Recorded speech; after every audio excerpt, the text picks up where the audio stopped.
Welcome to the Stygian Stilettos Gamer channel. This is Stygian Sis. Please like, share, and subscribe, and find me at twitter.com/StygianSis. Hello, and thank you so much for tuning in to the Stygian Stilettos Gamer podcast for Final Fantasy VII Remake. I'm Hristiana Sula. And I'm Lex Han.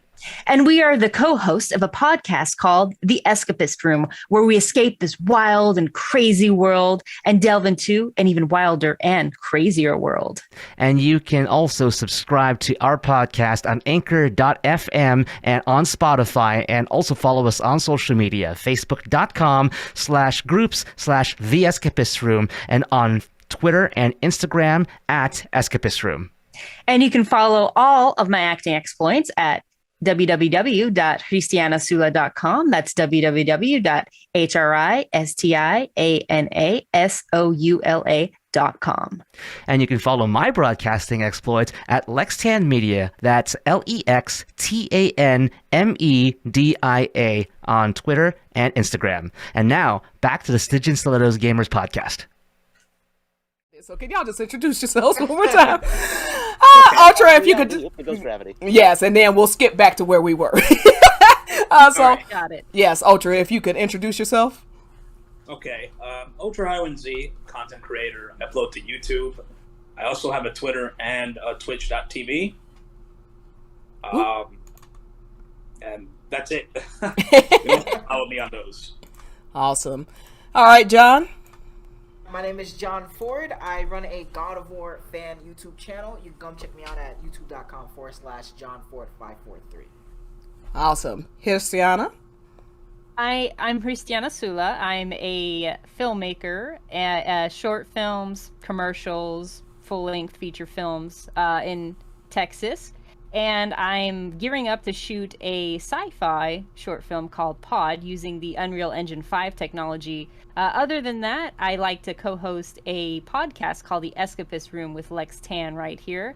And I'm also a huge Final Fantasy VII fan, of course, and I also have a Twitch of my own, Tana Greek Nose, which I also haven't streamed in a minute, hoping to change that, but I'm also a huge Cloud and Tifa fan, so. Whoop whoop! Yeah, it's cloudy up in this house, all right? All right, and Lex? Hello, I'm Lex Tan. I am a broadcaster in the city of Toronto and from Southern Ontario, and for radio and television. Currently, I am a co-host of the podcast of the Escapists Room with Hristiana Sula, and I also run a radio show and podcast about professional wrestling called Ringside Heat. It's on Saga 960 AM, 9 o'clock p.m. Saturdays, Sundays at 7 o'clock p.m. Saga960am.ca, and also we're on Spotify and your favorite podcatcher. Glad to be here today and talk Final Fantasy with y'all. Whoop whoop!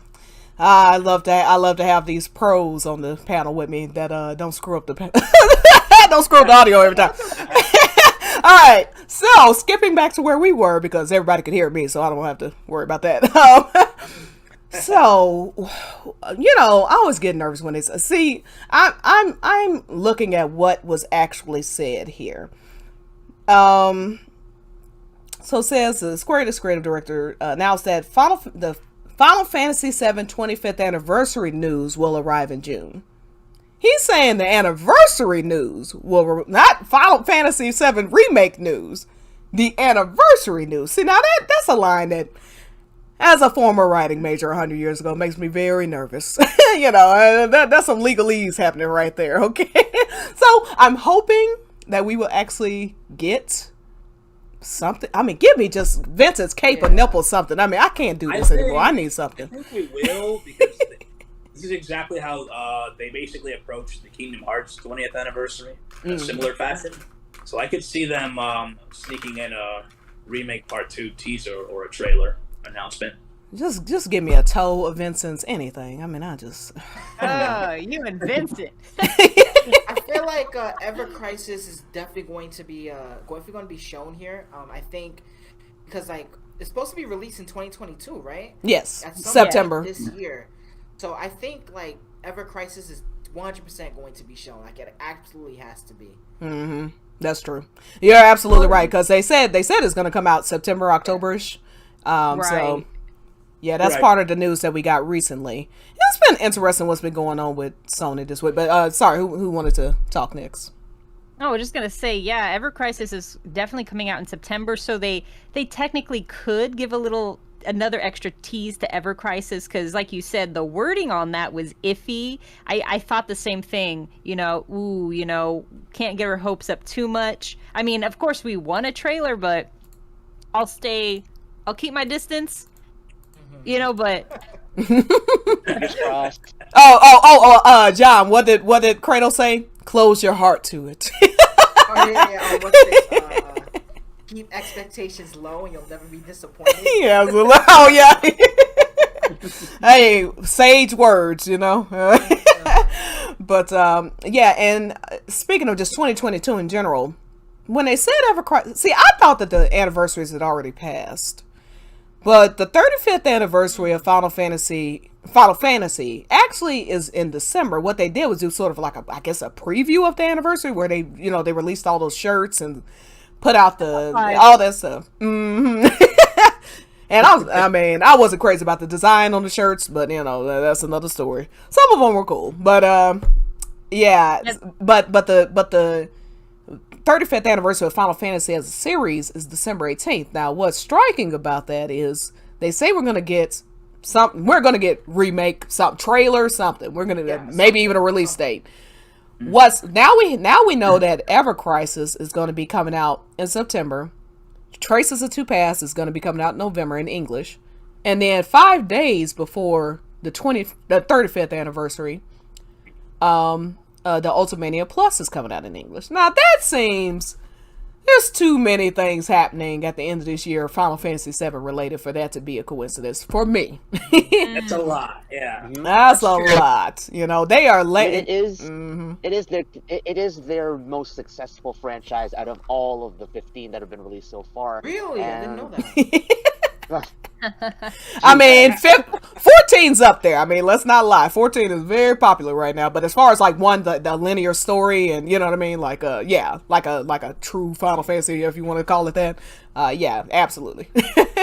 Seven is their golden child. Mm-hmm. The cash cow. Indeed. I wish I had a cash cow. Tired of working. But yeah, so I'm confident we'll get some news now. I have let go of 2023 as far as like Q1 entirely. That was, after this whole thing and them selling off the Western stuff and the delays, now Cloud's voice actor has COVID. I don't know if they still are needing to, they have last minute stuff they may have to do, may not have to do. I don't know what's going to hold it up, but COVID really put a wrench in stuff. I think had COVID not happened, we would have had the timeline I expected. Now I'm just... A lot of things were delayed because of COVID. Like God of War Ragnarok was supposed to be released already. Mm-hmm. I think like in the entertainment side of things, everything got pushed back like a whole year or maybe even two. Yes, because I was thinking, because the trajectory that God of War was on was 3 years, which is what the trajectory was that I put Remake on. Because 2018. Yeah, 2021 is when it's supposed to come out. So that's 3 years. And so I was thinking the same thing, because there's so much already done for Remake, that they could port over, not literally, but you get what I'm saying. A lot of stuff is already done. Character models, voice actors, all mocaps, all that is already there. And they had been recording, Aerith and Sephiroth's mocaps were recording stuff, I don't know, almost 2 years ago, I think. At least over a year ago. So... wasn't there an update with who we found to be Sid's motion capture, because he was in the Sid post? Yeah, it looked like Sid, Barrett, and Cloud, which those three are going to be freaking hilarious together. I cannot wait to see the dynamics of everyone. You throw Yuffie into the mix, you have a talking rat dog, and lab rat dog. Get the name right, Mr. Lab Rat Dog to you, ma'am. Okay. So yeah, I'm hopeful now. Mm-hmm. Do you guys think like oh, go ahead. In terms of Sid, I'm really looking forward to see how his character translates into today's world, because we're gonna get into that. No, don't jump the shark. Trust me, we're gonna get into all of that. John, you go ahead, and then we'll just start jumping into the conversations. I was just gonna ask, you guys think like part 2 was like well in its development, at least like 50% done. Oh, or way something past like that. or they at least have like the gameplay laid out. Because with the engine and the models already done, that's a lot less work, so they can just like focus on gameplay and the foundation of the game and everything like that. Do you guys think like it's really well into development? Yeah, I So- think so. Personally. I think with the amount of time that they've had already developing the game, I think they at least have gameplay stages already laid out, and they basically already have the assets they need. Well, character models wise and stuff like that, and gameplay mechanics. But as in terms of locations, I assume that's still in the works, and it's still going to take some time to go through. Yeah, I just don't know. I don't know as much about. I don't know as much, and this is one thing I want to understand at some point, or get some more information on is how games are developed. The stages of development, because like I said, if they've already done all the mocap stuff, well, they would have to have some semblance of the, you'd have to have some spatial reasoning to work with as far as the. If you're gonna, what I'm saying, as far as the places you're gonna be, if you're gonna be doing all that mocap work, and they're gonna be hitting up a lot of locations. If it's even if it ends in Temple of the Ancients, you're talking about Cosmo Canyon, Calm, Costa del Sol, Junon, the boat to Costa del Sol, Chocobos, Bill's Ranch, the place where you first run into Elena, Gongaga, Nibelheim, Gold Saucer, what's that place right before you get to Forgotten City? You know what I'm talking about, where you find the whatever you're supposed to find. Anyway, there's a whole lot of locations that Fort Condor could or could not be in there. Wutai could or could not be in there. Oh, Rocket Town. Fort Condor exists And because it was a Coral. mini game, Yeah, I had a theory about Fort Condor, but you know what? Since we're just, we clearly want to get into this theorizing of. I'm sorry. No, it's fine. I think it's. Oh, and by the way, I should have said this. This is going to be 100% spoilers. I don't know how far. We all know the story. How much of the original story, do you know, John? Before we start throwing out spoilers. I know the original story. I know what happens and everything like that. I've tried my best to play through all the games again. So yeah, Okay. I'm pretty sure I know the story. Okay, as long as you don't mind spoilers, that's all I'm, because this is always a spoiler, prolific zone. I've seen the original 7, so it's I'm all good on that end. Yeah. I assume everybody has, so but yeah, so theories on. Let's start with Fort Condor since I mentioned that real quick. Yeah, I think what they're gonna do in Fort Condor is they're gonna keep it a mini game until you actually get to the part in the story where you have to go to Fort Condor to find the huge materia. Or isn't that what you have to go there for? Yeah, I think that makes the most sense to me, because I had been mulling over it for a while, and I was like, yeah, I think that makes sense. And maybe it could be a part where you actually go and do get the Phoenix materia there. I think they could insert that. Mm-hmm. Yep. Yeah, I was just about to say the same thing. I think they'll have the Phoenix material there as like a reward that you get for completing the location. Mm-hmm. Yeah, it's gonna be interesting because the way that you even there's no upgrading right now of the summons and stuff like that. The battle system stuff is really gonna be interesting. You don't. Yeah. But why do you guys think they decided to turn Fort Condor into a mini game in Integrate? I think because of what we just said, it's just so much to go through. Personally, go ahead, Lex. Well, my opinion on that is that the original Fort Condor, as okay as it was, personally for me, I wasn't a big fan of actually having to do that part, especially with having to spend all of my own gil in order to in order to fund the battles. So I think them still staying true to the essence of the minigame from the original Final Fantasy VII, but making minor tweaks and making it a little bit more fun, a little bit better rhythm, and of course graphically better.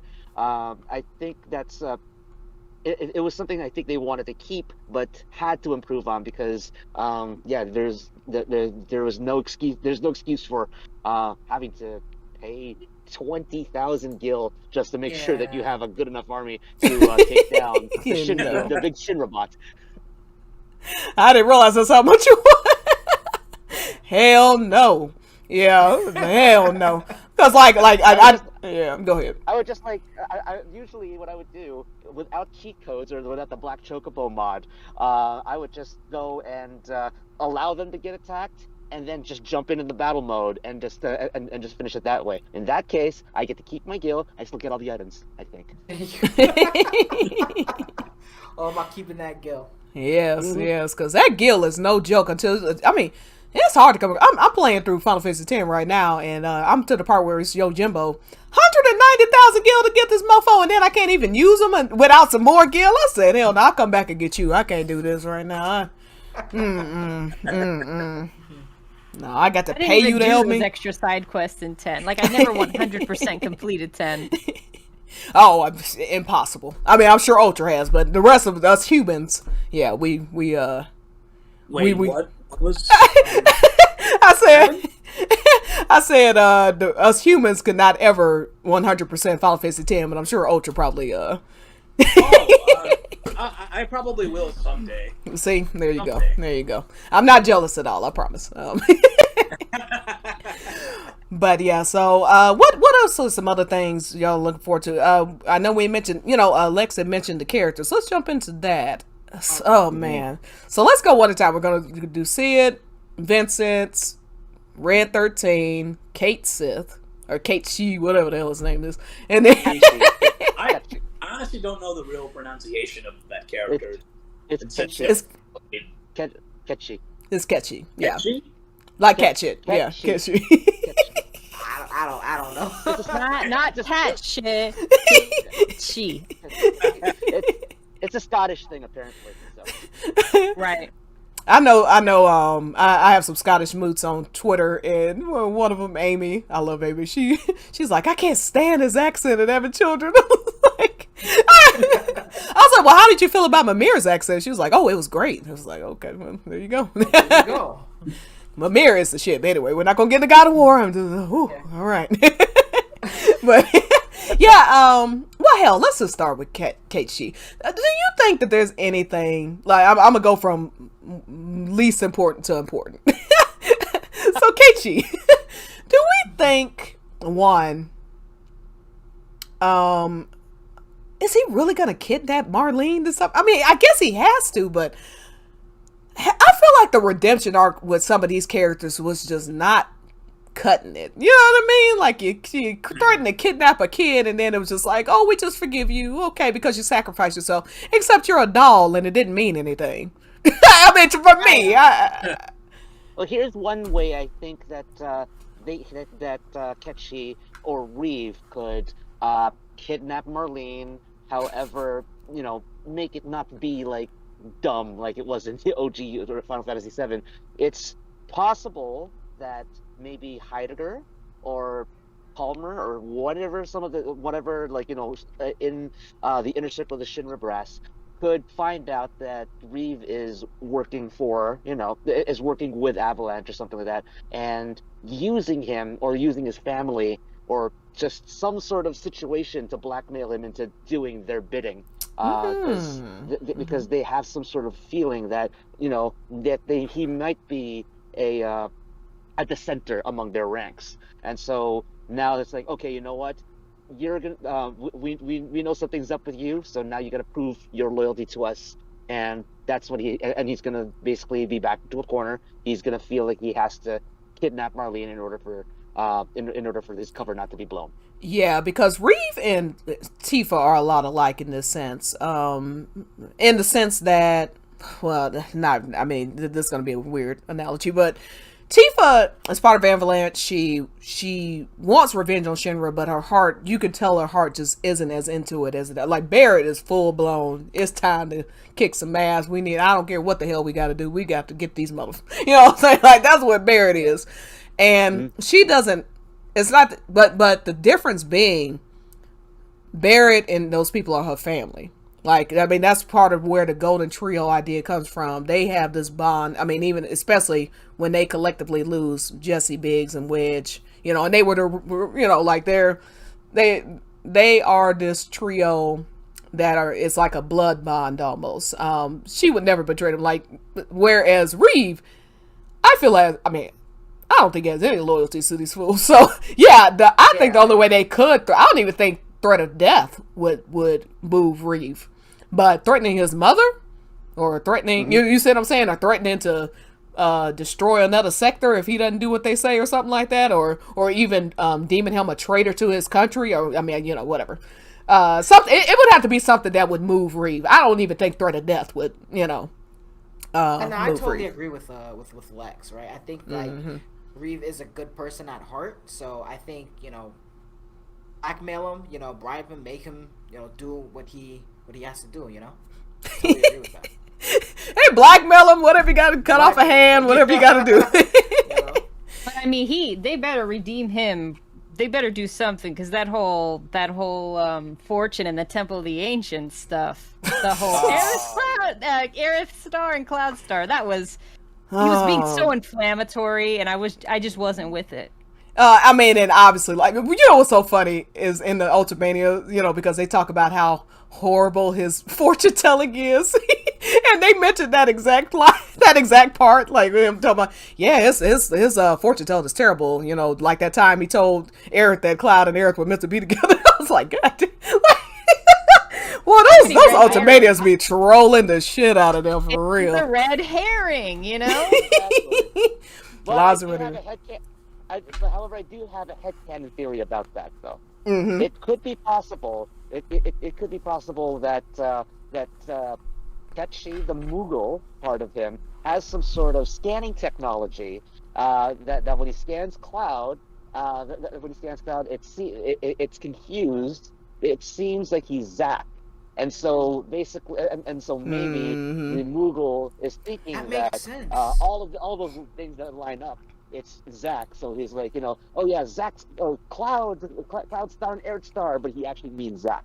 Yeah. Oh, that's a nice. I like that. Oh, they will. I know some people who won't like that, but that's an interesting. And by the way, just to throw this out there, I don't know if people are aware. They claim in Ultimanias that Reeve is able to breathe life into inanimate objects. Where the hell is that in Final Fantasy? What? I don't remember that ever being in 7. No, they don't ever mention it, but it's in the Ultimania. I'm like, what? Like, Maybe it's a materia that only Reeve has. Yeah, maybe. But they got to get into that. I mean, that seems like a. Yeah, that seems like somewhere. Like the opposite of Aerith materia that doesn't do anything. Supposedly. Nothing useful anyway. As she says. Just kidding. Holy's useful.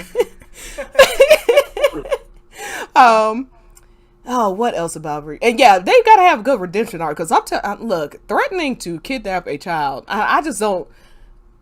How does Barrett turn that around in his mind? I mean, we know Barrett can hold a damn grudge, okay? So I mean, I don't. Yeah, I mean, I think anybody would from that, but yeah, they're gonna have to figure out a way to get him back into his good graces, because he's gonna be the main one. Like, fuck that, you know what I'm saying? It's always so interesting with like redemption arcs and, you know, forgiveness, because you see Reno and Rude dropping the plate in Remake, and they come across, you know, as ruthless as they were supposed to be portrayed in 7, and then, you know, here comes Advent Children, and it's like Reno and Rude are these goofy, you know, comic relief characters, and it's just interesting, that transition, especially for Tifa, you know, to be on the phone with Reno. I know I'm jumping kind of ahead with this, but, you know, it's I always thought that was really interesting. Yeah, it's like, oh, hey, I know you. I'm like, yeah, you know him because he murdered all your friends. Like, right. Do you guys think that Reno and Ruda will have redemption arcs in this, like, new Remake Part 2, since it's like, it is kind of a new story in a way? And, you know, like she just said, in the helicopter, as they're talking about it, they do express remorse. They do talk about it for a little bit. And he's like, well, it's too late to be good guys, or something like that. Yeah, and they have a conversation. That, like, he says it's too late to grow a conscience now. It's like, oh, yeah. Too late. And they definitely express remorse. So do you guys think like they'll have redemption arcs? Yeah, they're meant to be complicated heroes. Go ahead. That's also, I mean, like, that's also a classic trope when it comes to, I guess, the trope of the jerk face with a heart, or with a heart of gold, basically, where it's like, they realize, they know that they're doing something. You cut out. Wow. Okay, you cut out. They cut out, Lex. Go ahead, Ultra. We'll wait till he comes out. I know he's like, yeah. He's really. Go ahead, Lex. I mean, not Lex. Go ahead, Ultra. Ultra. Can't hear you. He's like, hold on now. All right. No. I was just saying I couldn't hear Lex at all. Okay. Yeah, that is definitely going to be one of the most interesting parts because, it was one thing to see a bunch of polygons and they didn't spend a lot of time in Sector 7. So it's just kind of oh man, that's kind of mean. They dropped the plate on people. But then, like, when you're playing through it in whatever the hell K it was at the time on PS4 and seeing all the death and destruction and them, that scene is chapter 15 when they look over the horizon and you realize that there's at least 50,000 people dead out there. It's just like... Yeah. Man, that's a tough one. So much angst. Mm-hmm. All right. Like you said, Barrett could definitely hold, a grudge, and I don't know how those two can actually have a redemption arc when they've just slaughtered so many people. Yeah, it's right. It's an uphill battle for them, unfortunately. Unless they, the only way I could think otherwise is. Which is what my friend Rhea kind of theorizes about with the Turks, is that it's sort of if one of them gets out of line, they might take it out on all of them type thing. And if you feel yourself, it's almost like a mob gang mentality type thing. Like if these are your family, because they don't ever mention having actual family. You know what I mean? If this is your family, hey Walter, it's our Walter. Yeah, then a lot of people are going to do a lot of crazy stuff to protect their family. You know what I mean? Yeah, I mean, it seemed when Reno is going up against Cloud on the plate, and he's like, "Oh, you ain't got shit on the Turks." I mean, it's kind of like he took it. He's very protective of the Turks in a sense where it's more than a job to him. It's it's like he's in a gang, he's in the mafia, and he's here to. They're the dominant ones, not Avalanche. They felt almost like their turf is being threatened. Yeah. While playing through Crisis Core, so I guess this is a question I can ask you guys. Is there like a rivalry between Soldier and the Turks? I don't know. I mean, I think it probably is similar to like the Army versus the Navy versus the. Oh, sorry. Things are happening right now. Hold on. We lost what's the name? But yeah, it's probably similar to. Why did I hit that? And sorry. A second. Let's get ourselves together here. All right, Lex, you're back. Okay. Let's see. Yeah, we lost it. Lex, are you there? You talking? I'm here. Okay, cool. Okay. It's just my video. People are calling me, so I'm just like trying to decline the calls and stuff like that. Okay. Okay. All right, give me a second here to get my bearings. Okay. Ultra, are you there? Yes, I'm here. Because you're not moving for some reason. Let me... I think you have to refresh me and... Yeah, I got to refresh everybody, apparently. Yeah, I am stuck in time. All right, well, let's keep the discussion going while I get that figured out. So... That is so funny. Lex is moving and nobody else is moving. And I'm moving. So funny. Have we entered the singularity? There we go. Okay, he's moving. Okay, yes. Refresh was the thing to do. Let's see. Oh, there we go. Yay! Oh, no. Hold on. I refreshed her name and not her. All right, there we go. Yay! Okay, cool. All right, but yeah. Ronald Floor is saying Turks were scouting for soldiers, so they were weaving. Okay. Turks did do missions with extreme force, but soldiers were the heavy lifters. Yeah, but I think it's sort of probably how, I mean, it's just my ignorant knowledge just because of, I don't know, TV shows and stuff. How sometimes you'll see the FBI versus the cops. You know what I mean? Like as far as the mentality, oh, we're better, we're worse, we're better, or we do more. It may be more like, the Army versus military versus whatever, where they have that they're all part of the same entity, but they have a brotherhood within themselves, is what it kind of seems like. Okay, gotcha. Well, except the thing is, soldiers, I mean, Turks seem to live a lot longer than soldiers, because name a soldier that's alive that's a first class soldier. I mean, I don't know that there's any left. So I mean, I guess aside, there was a point where Zach was still around, and then now Cloud is basically living off of Zach juice now. Zach juice. That didn't sound. That sounds a little bit awkward. But Yeah, that I'll go no, with it. that didn't sound sexual at all. No. Basically, he's pretending to be somebody he isn't. He's not himself. Really? Oh, you'd be shocked how many people don't know that. Yeah, no. Yeah. Oh Lord, don't let me get started. Anyway. I always wondered why It's Cloud a lot- seemed to. Oh, go ahead.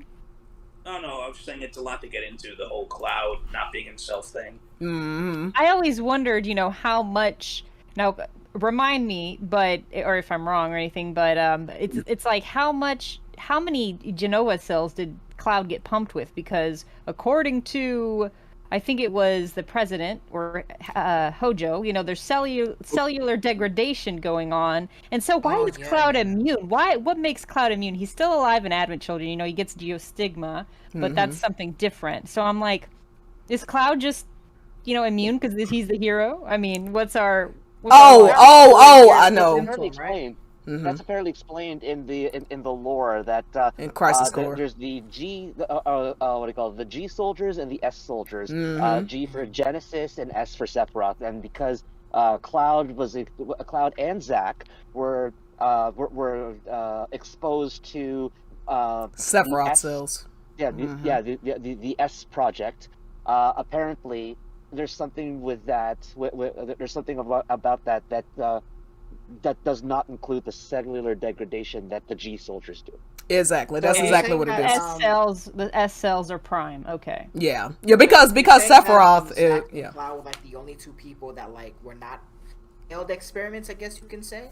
I can't say 100% sure they're the only ones, but yes, they are. Well, no, they aren't the only ones. Those road men also have the S cells. I mean, that's what the whole Genova reunion. I imagine they have them as well, but the difference is most people's minds don't survive the process. So, and Cloud did have some sort of.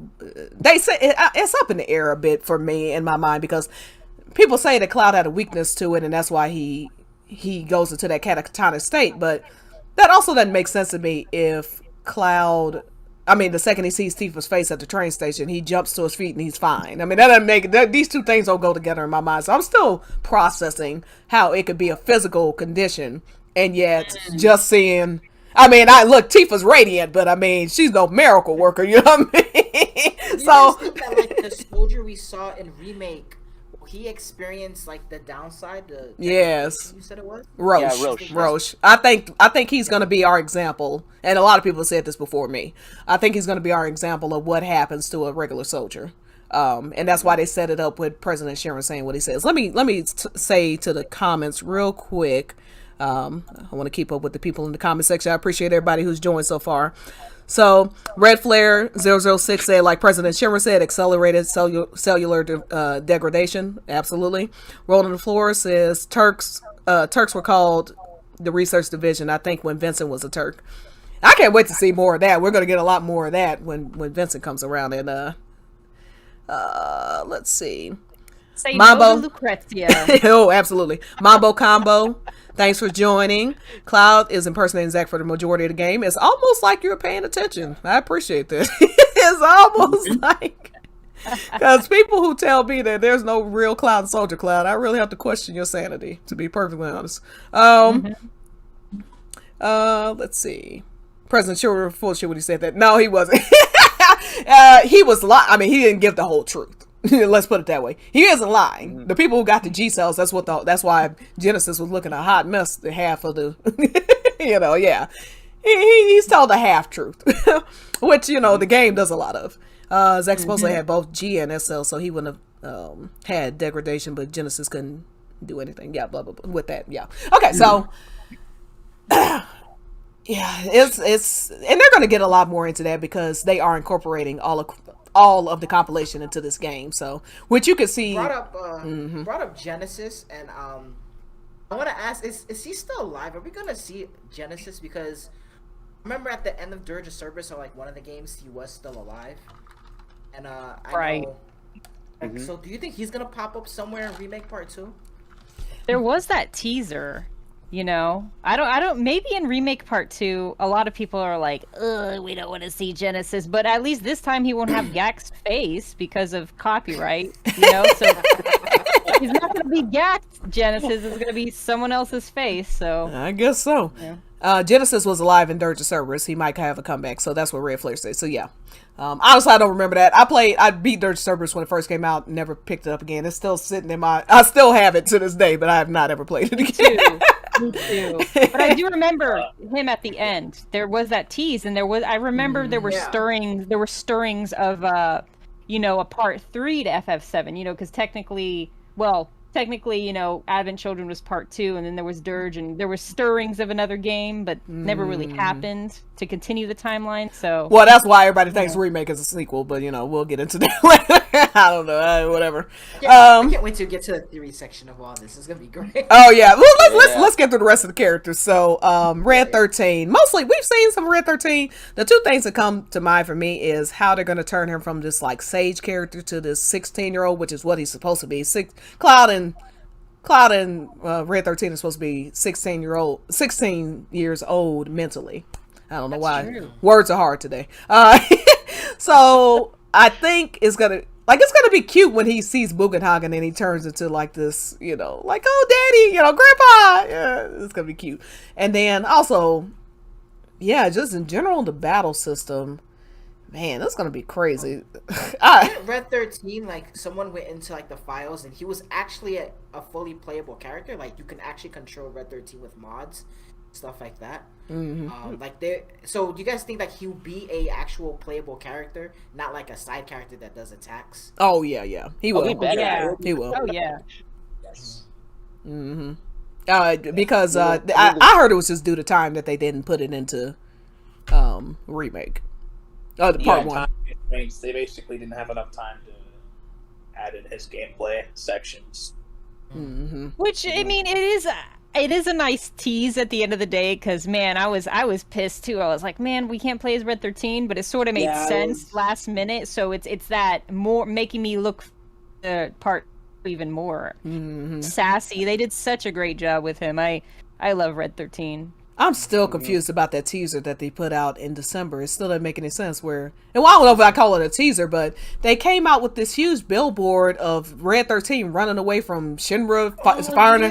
Yeah. What was that? I still don't know what that was about. Yeah, That was great. and they put out a news report. You know what I mean? Of big ass crazy ass dog escaped and is trying to kill everybody. So let us know where he's at. Everybody was speculating that it was going to be another DLC tied to Integrate.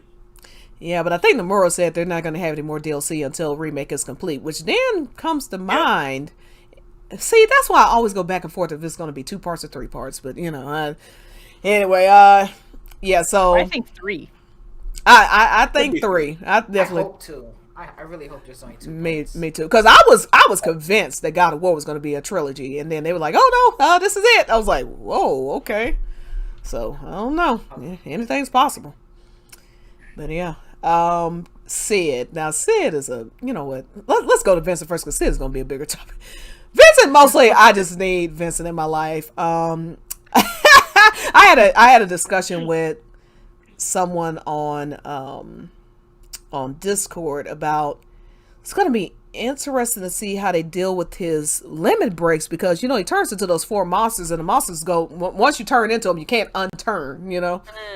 It'd be interesting if when his gauge like gets full he just automatically turns, or he could turn at any moment type thing. Are they what level of spontaneity are they gonna have involved, or chance, you know what I mean? What kind of if you decide to turn, will he accidentally be attacking your own team members? Stuff like that. That's gonna be interesting how they do that gameplay for Vincent, because he's obviously the biggest wild card, having 4, you know, demonic presences. Be like in Final Fantasy 15, where the summon gauge, it would load, but it was kind of randomized from what I remember, and you could press the button to make it start, but you didn't have to. Or it could be like the Final Fantasy 9 trance version of it, where it's like, you get up to a certain point, you turn, and then limited time happens, and then you turn back. Could be something like that. Okay. Yeah, I think what Lex said makes sense. I think like during a battle, he'll have his transformation, and then after a few minutes, I guess it can go down, and then if he gets limit again, he goes into another transformation that's slightly stronger. I think that'd be a cool way to do it. Okay. So many. Sorry, my clock is going off. I don't know if you can hear it. Yeah. I was like, why is her piano? My I was bad. ignoring it. I was like, is Tifa playing in the background? It's like her piano music all of a sudden. It's Aerith, unfortunately. Oh, okay. Unfortunately, don't say that on my stream. No, I I'm had kidding, nothing I'm to do with kidding. that. I had nothing to do with that. I'm in enough trouble. I even have a little Aerith right here. Oh, look at her. But yeah, that's. Oh man, I'm just so excited about the gameplay. I think I'm happy that that he might come in, because I hate air combat in Final Fantasy VII Remake. I really do. So he has his gun, so he can just shoot things in the air. Right. So, In intermission, the air combat it's so much better. Man, way better. Way They fixed better. it. Yeah. I think just because, like, again, that's like Yuffie's like mechanic. She throws a star and she can actually like dash after it. So yeah, I think more characters with better air combat than like other people. So like you be able to choose Yuffie for this part, or yeah, just I hate air combat so much. I'd imagine they'll adjust it with more specifically Cloud. Cloud. Well, but character-wise, it makes sense for Cloud not to be as great with air combat, because he's got the big Buster Sword or whatever sword he's using at the time. Yeah. But I know from what I've experienced with air combat, I really loved it with Tifa, and I'm probably gonna love it even more with Aerith, not Aerith, with Yuffie, because when on a good rally for Tifa, I could get maybe about 18 to 20 hits at one point with Tifa for that. But then I haven't played intermission yet, which I really have to do, and I'm just already looking at the footage, and Yuffie looks just amazing to play in air combat. It is the funnest. I once again was floored at how well it was made. Oh man, I might have to replay it again soon. Her gameplay is I like to call S tier. S tier gameplay, absolutely. And I think they were teasing a lot with like Yuffie's gameplay with the tag mechanic that they had in intermission. Like that tag mechanic is really fucking cool. I think they're saying that not all characters will be playable, but they'll have like team attacks and stuff like that. Yeah, they'll have team attacks integrated with each character. Look forward to seeing her team attacks with Tifa. That's probably gonna end up breaking the game. That's gonna be it's gonna be broken. Like they're just too broken. Yeah, and they're already. I mean, I cannot imagine. They're gonna have to water down Yuffie's abilities. Yuffie, because you have to think about it. It was only 2 of them in intermission. And it was freaking, once you got to level 50 and got all your material, all this, it was over. I mean, I don't know. It's going to be, Yuffie's so powerful. She I don't know what her actual stats are, maybe Ultra knows, but I feel like she was faster than Tifa. I mean, it was crazy. Yeah. She, and that the thing with Sonon, the team attack. It brings to mind, my dream of having Cloud and Tifa doing some joint attacks together, because of course, right? I mean, yes.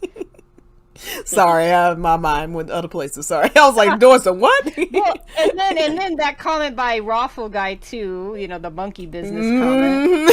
Yes. Can't wait for those Highwind mechanics.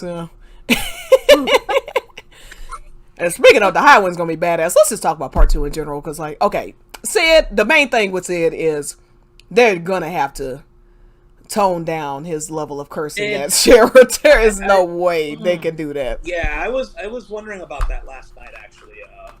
How different Sid is going to be, currently within the remake as in comparison to previous Final Fantasy VII titles. How it was interpreted in Kingdom Hearts. Yeah, They're gonna have to. I don't know. I disagree entirely. I say keep all the cursing. Let him curse as much as he wants, because I think every character is kind of faithful to what people's perception of them is. Like I talked to you about before, the Tifa controversy with the size of her chest. They fucking kept that shit in. They gave her a skin tight dress. You know. They definitely made Barrett, you know, the overly aggressive black man, you know. And I think you should just keep Sid the way he is, you know. Yeah, country ass bumpkin, drinking tea. Because what I like is that they look a lot of the characters seem like a stereotypical, you know, thing on surface, but then you actually get to view, because like you said, you just see Barrett in a 30-second clip of Barrett, like, this motherfucker, like, you know. Yeah. I think with Sid, the question isn't whether they'll keep his cursing, maybe. It'll be if they keep, like, the domestic, the verbal abuse. Yeah. Shara, Specifically. I think is the question. I think they'll definitely be there. The cursing is fine. I'm sorry, I said it incorrectly. The cursing is not the issue.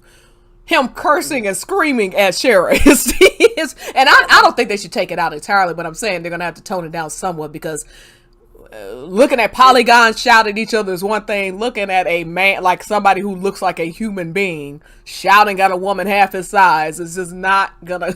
Yeah, I mean, he's got to do some of that because he has to have his redemption arc, and he does blame her. But I'm saying to the level in which he was doing it, I don't think. I mean, he was calling her all. I mean, everything but a child of God. He was going in. Okay. I just feel like if you take away from a character, the redemption arc doesn't seem as powerful once they get to that point. You know, you gotta show them at like the lowest low, you know. I don't know. I feel like they should definitely keep some of the inappropriateness inside of it, just to make that a little bit more powerful. Yeah, they can delve into it. They can delve into it a little bit, but also, you know, like, we already know this from playing the actual game, but the exposition of it, that he feels that he's bitter or that he's bitter that he didn't achieve his dream, and subconsciously he equates that with Shara calling off the flight until, of course, you know, I mean, this is all stuff that we already know from playing the original game, but I think that's something that's going to be a little bit more obvious, possibly, and revealed to be a little, I mean, they may keep it, you know, they may keep it gradual exposition, but I think it's still, I think there's going to be more of that, feeling of, you know, we'll see this happen, and we'll see, and we can understand where he comes from, because he lost his dream. He literally lost his dream of going into space, and for anybody who's ever lost out on a dream, I'm sorry to get a little bit deep over here. Anybody who's ever lost out on a dream, I can tell you were feeling like it. Freaking hell! I know it. I know it exactly what that feels like, and you know, having to create a new dream or something like that, or having to vary on your path in order to achieve something that you want to achieve. And eventually, you know, Sid does get to his dream of going into space, and which by the way, I'll equate that to Cloud and Tifa. I want Cloud and Tifa to, number one, be with Shara and Sid when they go to space, because that I've mentioned this on a previous podcast with you, Stitch, that it's Cloud and Tifa back when they were 12 and 13, looking up at the stars, and then when they're older at the age of 20, being a part of the stars together. It's just the perfect way. It's just a perfect way to round that out. I think, because of my theory that there are going to be canon scenes, certain scenes where it's going to be set who's going to be there to be there. I definitely think Cloud and Tifa make the most sense, especially that late in the game. Wouldn't really make sense for it to be anybody else at that time. Yeah, so I agree with you there. Yeah, as long as the redemption arc matches his actions before, you see what I'm saying? As long as the redemption arc is good enough, just like we were talking about with the Turks.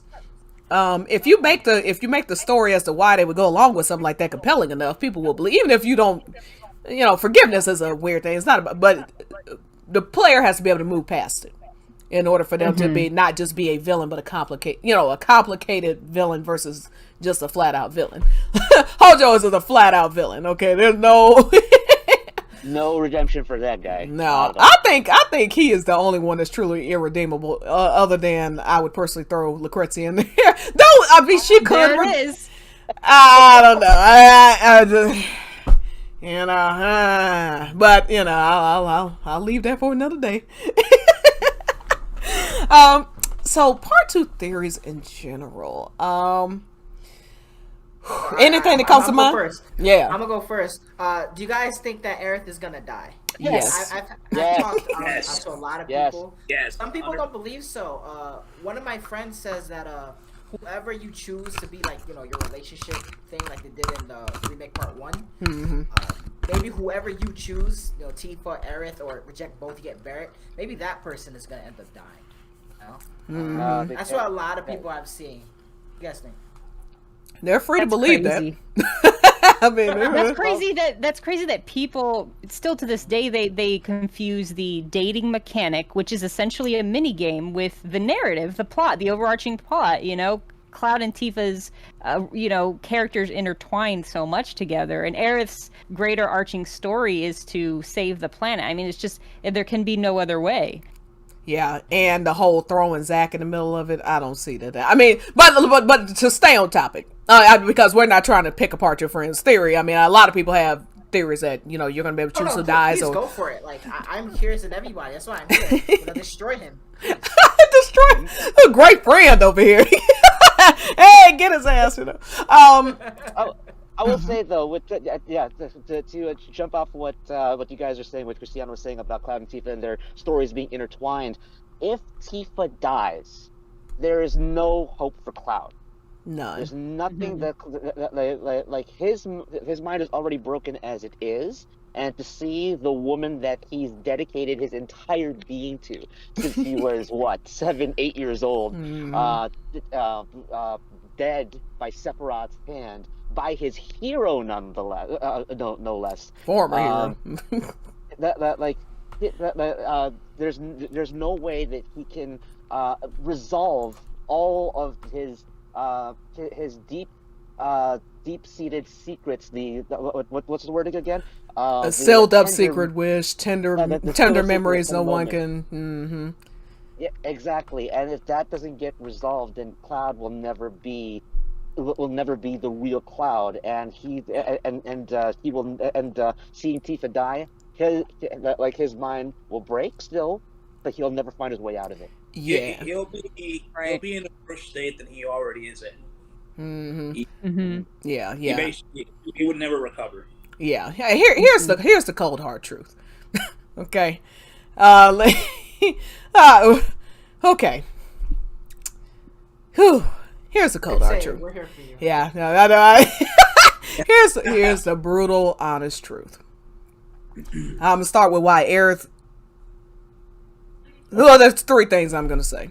One, I do think Aerith is gonna die, as Hristiana alluded to. The planet is saved by her presence in the live stream. Unless you find another way to save the planet, not just another way to find it, is fiction. This is where people start getting caught up in what's literally possible versus probable. What's more probable? That they go largely with the story that got them here, to where they have a panel of 5 people talking about a game that came out 25 years ago, speculating how the remake of the same game is going to have. Do they keep largely true to the story that made them, essentially, in a large part, or do they toss it all away and come up with a fan fiction version of itself? And then the question being, why would they do that? Now, if you're talking story-wise, it makes sense to kill Aerith. It just does. There's no, outside of shipping preferences, there's no reason to save Aerith. Not only is there no reason, there's no reason to believe Square Enix specifically would save Aerith. We are talking about a group of people that decided to make a whole game around Zack Fair, make you fall in love with him, fall in love with him and Aerith together, fall in love with him and his relationship with Cloud, and his friendship with Sephiroth, and blah blah blah. Just to brutally murder him at the end of it, okay? But the amount of people, I can't even imagine, because I know people who that was their first experience with Final Fantasy VII. I cannot even imagine. Okay, so Go ahead. Yeah, you're finishing up. Oh no, I'm not even almost finishing up. Go ahead, say what you gonna say. I'm just getting started, baby. Go ahead. The ending of the game, and again, this is pretty much why I'm here. I was pretty much saying that like we're gonna have a whole different game, right? Like, I don't think so. No, I don't think so either. I don't think so. Well, let me do the fast forward version of this. One, outside of shipping, there's no reason to save Aerith. It makes more sense to the plot, to the storyline, to kill her. The whole Scepter thing, all that, her being part of the live stream. What it comes down to, Meteor is going to be cast. As long as Meteor is cast, Holy has to be summoned. As long as Holy is summoned, it will fail. And as long as Holy fails, Aerith is the only thing that keeps this planet going. Okay, the live stream's able to use her presence to save the planet. Barring some good reason to change that, she dies. Period. You know, that's my personal take on it. So you think no matter how the story ends up changing, the point that cannot change is Aerith dying and casting Holy to save the planet. Exactly. That's the one point that can't change. That is one of the points that cannot change. Yes. Right. The second thing is people who largely speculate whether she lives or dies. Now you have the theorist community; they're going to have their theories and stuff, and a lot of it is not ship related at all. So I'm not accusing them of anything. But a lot of the people who say, "Oh, she'll live this time," they have been under the false impression for 25 years that if Aerith had lived, he would have chosen her. No reason to believe that. Not only from the original story, because what you find out in the live stream scene, but they are continuing to show the case. As Ultra said, as we all said, Cloud, the fact that he thinks he's a soldier means his mind is already broken. We know for a fact, Tifa is the only one who can repair his mind in the live stream scene. She's the only one who knows him, period, that's alive. Everyone else met him a week ago. Okay, nobody has the life experience, the memories that Tifa has. Objectively, nobody can convince Cloud other than Sephiroth, I guess, and even Sephiroth couldn't, because he don't know him from back then. He only knows him from 5 years ago. 5, 6, 7. You know what I mean? Only Tifa can go back far enough to convince Cloud that he is the real Cloud. Period. There is nobody else. Some people even speculate Zack didn't know him back then either. And then the fact that the whole soldier persona is wrapped up around his wanting to be Tifa's hero. Then it goes into his motivations in the first place. His motivations, all Tifa. There's no getting away around that. Nobody else can do the live stream scene but her. So when we go to whether the third point I was making is whether Tifa will die or not, we may get a fake out. I'm not saying we won't. Very possible. We're talking about Square Enix. They love to throw red herrings. They love to fake people out all the time. But the straight up die. Yes, they brought him right back to life. Exactly. The fact of the matter is, if you kill Tifa, Cloud's mind never is repaired. Literal game over. Not gonna. The only thing I could see them doing as like a quote unquote fake out or quote unquote twist would be maybe to have Zack's spirit lingering and he's in the Forgotten City looking for Aerith, but he's dead, and then he sees the events unfolding and he like tries to warn Cloud or something, but to no avail. The events unfold as they unfold. Oh, you're talking about with Aerith's death? Yeah. Oh, they're right. Going to give you hope, and they're going to give you hope probably to the literal second she dies. They're probably going to give you hope that she's going to live. But I would bet a large amount of money she will be dead by the end of the series. Pretty much any amount of money. Please, I could use the money. Please, somebody bet me. Another thing too, seeing what happens at the end of intermission, I assume everyone knows what happens. Lex, do you know? Yep. Okay. Yep. Okay. Yeah. So, wait. John, do you know what happens at the end? Oh yeah, no, I loved it. Oh, okay. Yeah, I forgot. Yeah. Okay. So Sonon has a bloody death. He's impaled by Nero, and I'm like, ooh. I mean, that means Aerith is gonna get it too, and that's gonna be sad. That's gonna be sad. I mean, it is. I like remake Aerith. The way you said it though, she's gonna get it too. Good lord.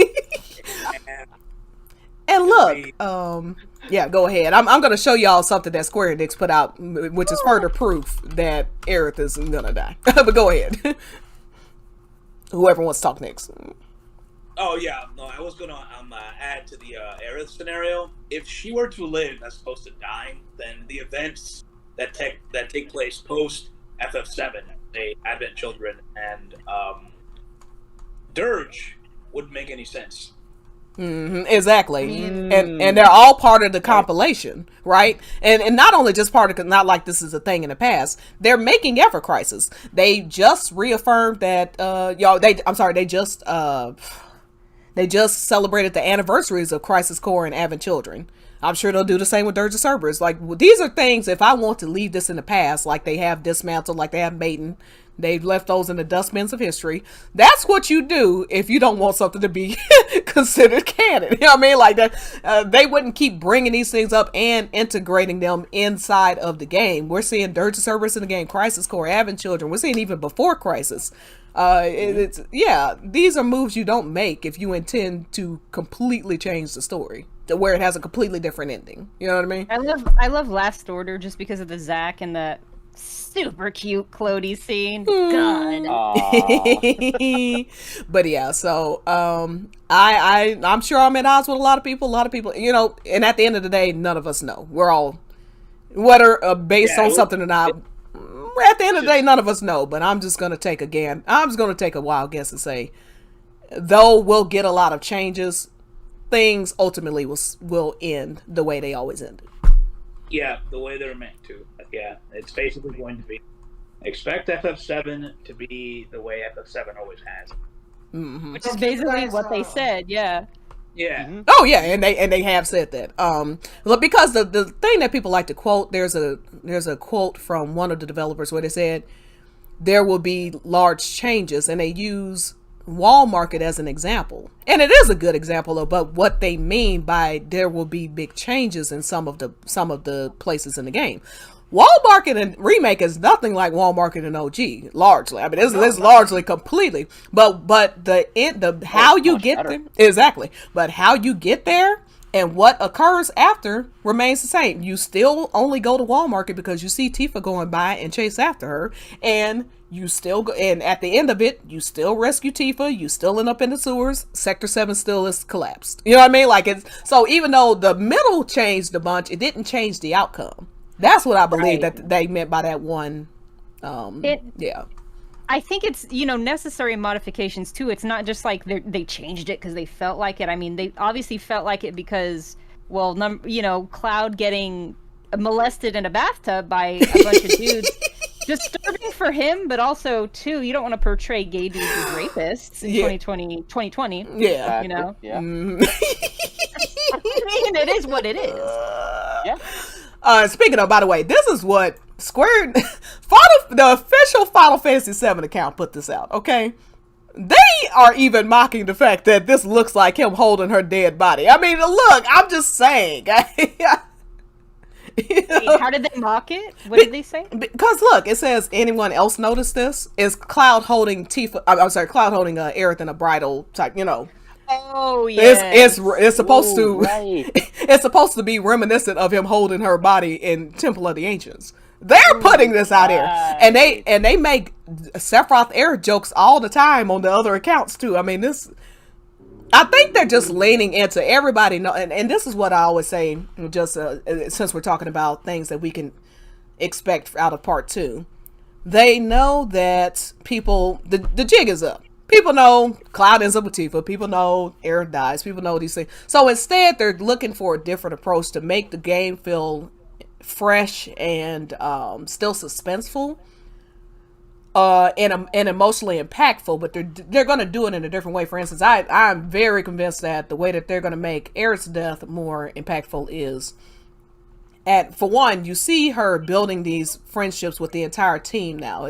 They're not hyper focused on her relationship with Cloud, particularly after chapter 12. It just, you see her really close to Tifa. You see her even having some camaraderie with Barrett, and the fact that he basically died coming to save her. Like there's a bonding. You see that at the integrate. They have this bonding happening. Zack especially is going to be where they're going to they're gonna make it hurt because not only is Zach likely gonna figure out that he's dead, then he's gonna have to. I mean, if they make him watch Eric die, I'm gonna fall apart right there. So is it an alternate timeline with the whole Zach thing? Because you mentioned how everything has to play out and end the way it's supposed to, but this other Zach timeline, things are not playing out as they're supposed to. You know, he's walking to the church, he runs in where Aerith, and she's not there. It's just a whole bunch of people who are upset and shit. So, like, do you guys think it's gonna be like two separate timelines? We'll play as Zach sometimes, and we'll play as Cloud sometimes, and eventually at some point they'll meet up. Like, what do you all think about that? Because Zach's timeline is a timeline that's not supposed to end the way we all think it is. Yeah, let's all answer that, all four of us, because I'm guarantee you'll probably get 4 different answers. You know, for me, I'm leaning that it's a Sixth Sense thing, that he's dead and he just doesn't know it. That's me personally.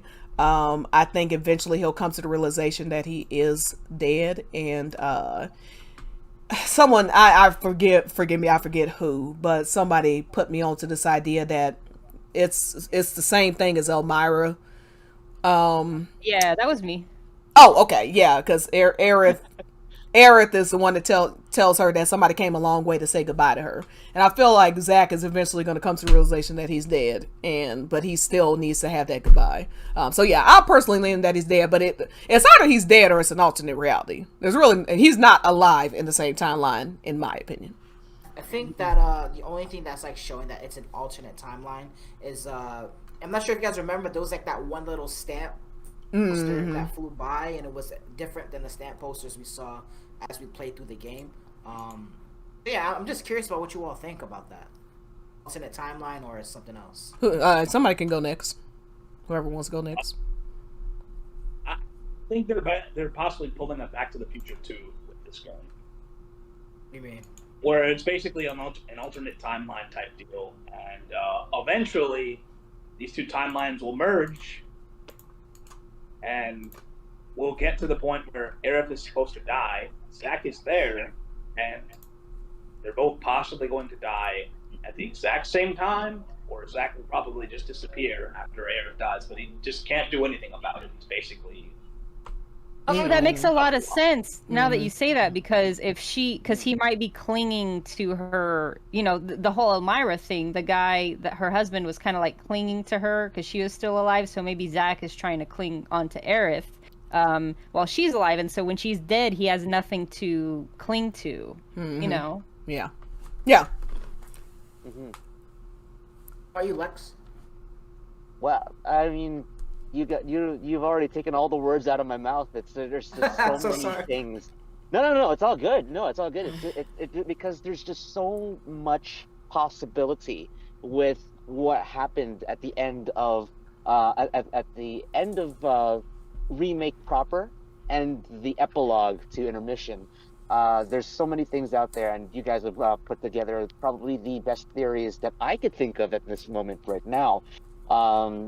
So I don't know what I could add, except that I really like what you said about Ultra Highwind. I really like the Back to the Future 2 kind of deal that's going on here. So and the merging of the timelines. However, I would also have to say is that if it is still the same same timeline, yeah, I like the idea that it's a Sixth Sense kind of thing, and I don't know who's gonna be the Bruce Willis out of this.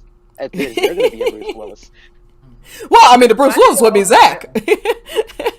No, Zach is Haley Joel Osment, though. No, Zach, no. I'm sorry, son, my bad. Yeah. You got it. You're right. What you say, John? I mean, I was thinking about what Ultra said, and I don't know. I'm imagining, a part where Aerith from both timelines are like doing the praying for Holy, and then Sephiroth comes down and stabs her, and then you see both Cloud and Zack react at the same time to this one scene, and then they're both going after Sephiroth at the same time, and somehow they merge. It's like two Sephiroths or Zack and Cloud. They're like, what the fuck is going on? I don't know. Ultra said has my mind just like rolling all of a sudden. I thought that was pretty fucking cool. Yeah. This is and then yeah, obviously that's the big thing on everybody's mind is what the hell is going on at the end of the game. Oh, you That's know. the thing.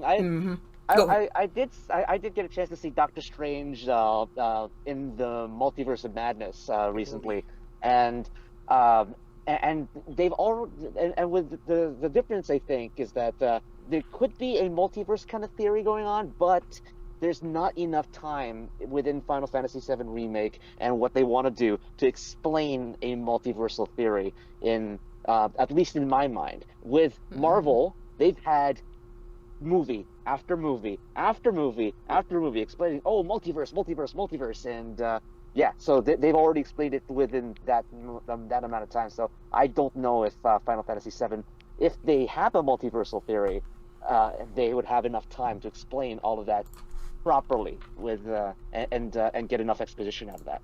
Yeah, I agree. And that's really what it comes down to, and why I go with Occam's razor, as I've always said. I really go with Occam's razor on this because they just don't have enough time to delve into something super crazy. You know what I mean? They've got so much story already. Yeah, go ahead. Yeah, like you guys say that, that is totally true that they might not have enough time. At the same time, I feel like they're showing everything that they showed for a reason. I think that killing all his enemies and then being alive at the end of the game, the whole ending fight of Remake where we're fighting to create our own future, and then the text saying that things are gonna change. I think all that is being showed for a specific reason. What that reason is, I don't know. We're gonna see, but. The whole multiverse thing does sound interesting. The all it's one timeline thing does sound interesting. Yeah, I think they're showing it for a specific reason. Yeah. It's one hell of a topic, man. I know. I'm sitting. My mind is racing. There's so much to think about. It's quite a contentious ending. It's like I'm sure most of us were playing it and. We get to like about Hojo's lab and then in the Shinra building, and then after we're like, wait, what the fuck? Like what? Yeah. What did I just watch? Yeah, it was when Zach came on the screen. Once I was done squealing like a schoolgirl, I was like, wait a second, Zach is back. Hold on, wait a second, what's happening here? Zach attack. Yeah, I was like, oh, there's something odd happening right now. It made me think of Saved by the Bell episode. Where Zach dreams up that he's fronting a band with his friends. What pissed me off? What pissed me off initially before I realized that they were encompassing the entire compilation inside of the game, which I could see the references to Christ Core stuff, but they hadn't. The ending of Chapter 18 was so obviously ripped out of having children. I was like, this is lazy as hell. What is going on right now? It was like basically playing through the end of the movie. Then I realized that was their, like, they intended to do that. I was like, oh, okay, they didn't just do that to be lazy, okay? Because that... a lot of people... Oh, go ahead. Oh, I was just gonna say the whole reference to, I think after the flying debris that you're talking about, Stygian, where Sephiroth and Cloud face off, but this time Sephiroth's not shirtless, like in the ending of FF7. Unfortunately. Like, that's the same poses and everything, and I was like, you already gave this away. What are you guys gonna do for the actual ending? Because we've seen these shots already, and it bugged me so much. I was so triggered, but what can I do? For me, I wanted to ask you guys. Go ahead, Ultra. Sorry. Oh no, yeah, I was just wondering the same thing. I'm like, what are they gonna do for the final game now that they basically revealed all this stuff that we're supposed to see at the end, the very end? Yeah. They had the the Cloud and Sephiroth fight. One of my friends, and you guys can roast him or not. He says that. The fight that happened at the end of Final Fantasy VII, with Cloud and Sephiroth fighting in his own mind, he said that they tried to do that at the end of Remake, where it's like Cloud is fighting Sephiroth, but it's in his own mind then, but he just couldn't win because he's not strong enough. Do you guys think that is what was happening? Because it really did remind me of the ending of original Final Fantasy VII. They call it's called the Edge of Creation. Is that literally what it's called in the... Edge of Creation. Yeah.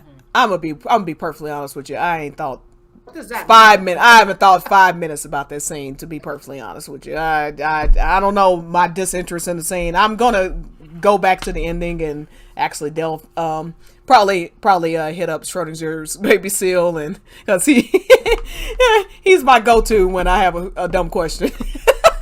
Well, to be honest, the only thing that I know for sure about that scene is this whole when Sephiroth says, 7 seconds until the end, blah blah blah. It does not reference to Aerith's death scene like a lot of people thought. I think it was referencing more the fall of Meteor, I believe. That is one thing. You really have to try to. We all have biases, but you really have to try to just step back. Like, there's so no, not you. I'm not talking about you. I'm talking about in general. This like idea that the 7 seconds was about Aerith. It's like, look, dude, like there's so much more happening in this. As a shipper, let me tell you, everything is not about shipping. Okay, whatever the hell he's talking about with the 7 seconds, it clearly has something to do with Meteor at the end of the game or something. You know what I'm saying? Like, it has nothing to do with Aerith. Aerith is not the end of the game. Her dying is not the end of the game.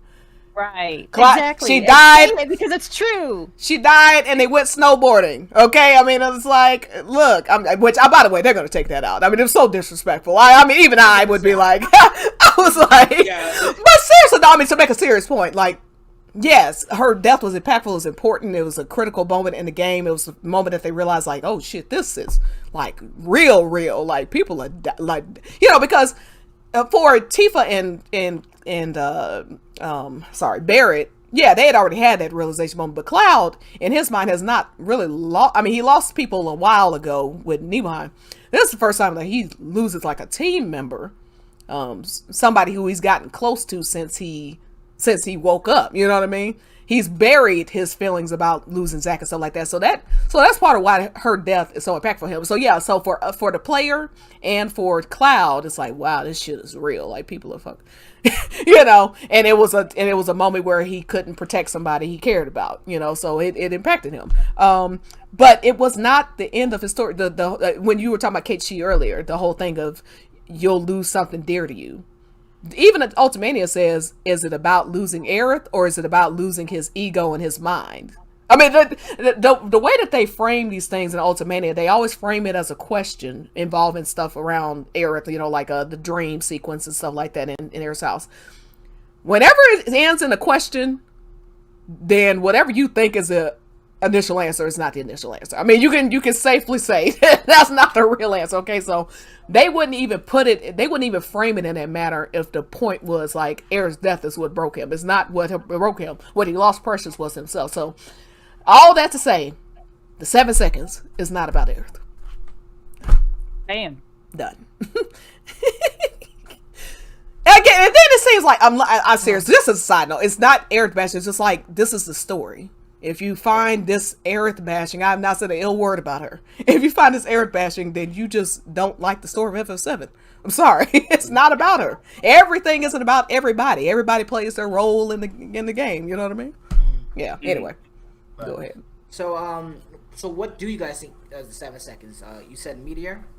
Yeah, Meteor, the end of the world. And I think Mambo Combo said in the chapter select, it is about before the world ending. And the number 7. And by the way, I just think biblically, as somebody who grew up in the church, when I think of seconds, not that this is necessarily from the Bible, what I'm saying is sometimes numbers or things don't necessarily represent a literal second. Maybe it's referencing something else. So he's saying seconds, but maybe he's talking about 7 days until the end. He could be saying 7, because there are Cloud has that moment in the Highwind where he says 7 days until the world. You know what I mean? He could be referencing a lot of stuff. It doesn't have to be literal seconds either. You know what I mean? So that's something to think about as well. Okay. Wow, interesting. I mean, if 7 seconds is the 7 days between, when the party splits up and it's just Cloud and Tifa, what would you do with it? Well, we know what Cloud and Tifa is. They're gonna play Canasta all night, as we know. Yeah. Connect 4, baby. Connect. Fort Condor. Fort Condor. They're gonna fill Hey, Cloud's gonna make a fort out of them panties. I'll tell you that. No, I was kidding. They're gonna make a chocobo video. A new mini game. Oh, you know what? If they ever did a mini game like Kratos has in the first God of War game, No. But you know what? It does. Seriously, I wonder if they're gonna have Cloud and Tifa come out of the chokehold. oh, they'll come. Now it's not too extreme. Now that's tame. Okay, that's tame now. I promise you, Tifa and Cloud will come. I don't know where they're gonna come from, but it's gonna happen. I can promise you that. You went there before I did. Congratulations. Hey, look, I made a meme for moments like this. Let me get this up here. Okay. Because people are like, oh, Cloudis is so horny. And this is what I got to say to you. Or the naked mods.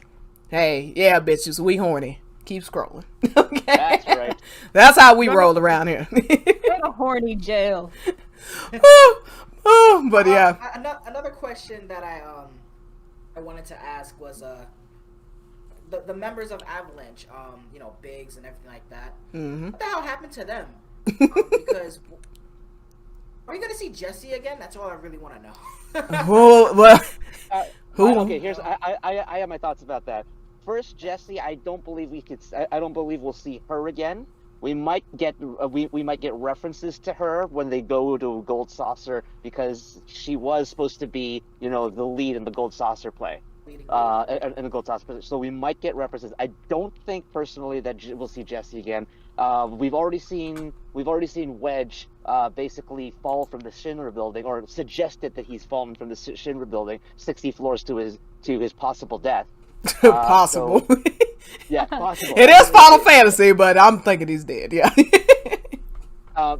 So it's. I think it's like at least the theory that I have in my head is that if this is all supposed to be, if things have changed in terms of the little minor tweaks after the Arbiters of Fate have been defeated, it's like the timeline or the universe correcting itself. So maybe we don't see that in Jessie, because she was already supposed to die there, and maybe that's the case. But Wedge, he survived longer than he was supposed to, and yet we saw his death later on. So it was almost like the timeline correcting itself. And now Biggs, he could now here's an interesting thing. He could die, or he could take himself out of the story, because he's already at the Leaf House. The kids know him at the Leaf House. Folia knows him at the Leaf House and everything. Maybe in order for him to live, he'll find out that if he goes and tries to intervene with the rest of Avalanche, he might there's something that could happen to him. However, if he stays in the Leaf House with the kids and away from the main story, it's a possibility that he may live. So that's just headcanon, that's just theory, but then there's always the sci-fi theory of the universe correcting itself. It happened in Smallville season 5, Final Destination. Where, yeah, where Clark, or in one version of events, Clark saves Lana from being killed in a car crash. So she gets killed in a car crash. However, she pleads with Jor-El and says, "Hey, Jor-El, I don't want this to happen to Lana, and do you have anything that you can do to change this?" And it's like, okay, yeah, fine, you can change this, but somebody has to die in his place. And then, as a result, Jonathan Kent dies, and in Lana's place. So that's again a oft-used trope in sci-fi and comics. So. No, you brought up Smallville. I got excited. I haven't thought about that show in years. Holy shit. Oh, dude, man, yeah, we gotta do Smallville podcast then, man. Yes, I'm happy with that shit. But I kind of agree, but at the same time, I'm kind of embracing things changing. I like it when things don't exactly pan out like the OG did. I would love if Wedge was still alive. I think he was such a lovable character, and I think the way he died, what you said, everything trying to correct itself, which will lead into my next question, but we'll get there eventually. Oh no, I kind of want them to be alive. I kind of want Jesse to be alive in Zack's timeline if they're all going to do the multiverse thing. I would want Zack to interact with the members of Avalanche. Will he join them, similar to Cloud, or will he just be like, "Nah, I don't like you guys. You guys are wrong." No, that's not Zack. He'll be like, "Oh yeah, let's go." But Yeah. You guys know Aerith? I'm in. Yeah, and I actually, Biggs could be in our time, or in the main timeline. He could be in another timeline. I actually agree a lot with Lex. I probably said this before. I think what got Wedge killed is he tried to intervene. He tried to do something. If Biggs minds his own business and stays in Sector 5, he might live. It's very likely. But if he tries to intervene, and it's the same thing with Kunzel, I don't think is meant to die. They never say one way or the other if he's dead or not, because he doesn't exist in OG. You know what I mean? Like he's a character we find out about later. Who's there to like kill them? You know, if the Arbiter of Fate and the Whisperers are gone, let's say Biggs tries to intervene once again, how will the universe correct itself now that that correction is no longer there? Well, they're just one. It's probably an injury. Maybe something in his injuries that he sustained that are irreversible, or may be irreversible. Yeah. And also the Arbiters of Fate are just one of the planet's defenses. You know, it's just one way that the planet protects itself. Silverwild on Twitter has said this theory that they aren't really gone because to kill them is to kill the planet. So it's possible that they've been defeated in the moment. That doesn't mean they're gone for good. I mean, we have no evidence that they're gone. But even then, just like the weapons, I mean, the planet has several different defenses to protect itself. So it would just be another, means of killing them. But I think that's absolutely what got Wedge killed, because they already tried to kill him. They actually tried to kill him in chapter 12, but he survived. And I think if he had stayed his ass at Elmira's house, he'd probably be alive right now. Again, we don't know for sure. Generally being thrown out of a 60-floor window will do it, but this is Final Fantasy, so I can't say for sure. Very possible that the same fate could happen to Biggs if he were to leave Midgar and find out where Avalanche is, and he could very possibly meet the same fate. I think he'd do well to sit his ass in Sector 5 and keep it moving. Yep. I wonder though, why have Biggs physically laying there, and then we assume that Jesse and Wedge are dead? Like, why does Biggs get to have his shot where he looks okay? I mean, he's asleep, he's injured, but it's like, why tease us like that? I think because this is more in my Final Destination area, and also another red herring from Square Enix. Avalanche, if you take Avalanche out of a lot of these theories of the whole game being different and fates changing and all that go out the window.